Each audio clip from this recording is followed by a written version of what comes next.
c'est un des pans entiers de la data science qui est vraiment très important. Après, il y a plusieurs manières de traiter les images.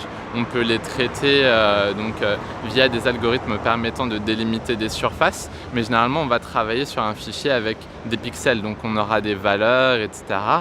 Et on va essayer de faire ce qu'on appelle du feature engineering, donc essayer d'extraire les caractéristiques importantes des images. Donc ça peut être la forme d'un visage, la forme d'une voiture par exemple. On peut distinguer plusieurs types de voitures. Donc on peut imaginer qu'on pourrait distinguer des taxis d'autres voitures. Par exemple, ça pourrait être grâce à leurs plaques, si on a accès aux plaques des taxis, donc via une caméra qui filmerait ça. On peut également les distinguer via ce fameux symbole qu'on voit sur tous nos taxis parisiens. Donc ensuite, on a besoin d'une certaine masse de données. On va pouvoir entraîner des modèles et leur dire tiens, regarde, ça c'est un taxi, ça c'est une voiture de plombier, d'un artisan quelconque.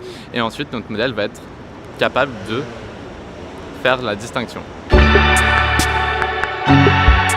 pourrait même imaginer que ça aille plus loin, donc reconnaître des gens, reconnaître un certain comportement par exemple. Pourquoi pas une incivilité, une personne qui jette un déchet par terre. Et même imaginer dans ce cas-là l'envoi d'une équipe de nettoyage, que ce soit dans une gare ou dans la rue. Concrètement, en fait, on va avoir besoin d'une grosse banque d'images parce que même quand on travaille avec des flux vidéo, finalement, ce qu'on donne à notre modèle, ce sont des images. Et il va analyser pas forcément toutes les images. On peut lui dire, par exemple, une image toutes les 10 images, ça va être suffisant. Et il va devoir détecter certains points. Par exemple, il va identifier une personne, il va identifier un objet et il peut même, on va dire, identifier précisément une personne, être capable de dire quand est-ce qu'elle quitte le cadre, si elle revient dans le cadre, etc. Donc on peut vraiment aller très loin et imaginer tout type d'action.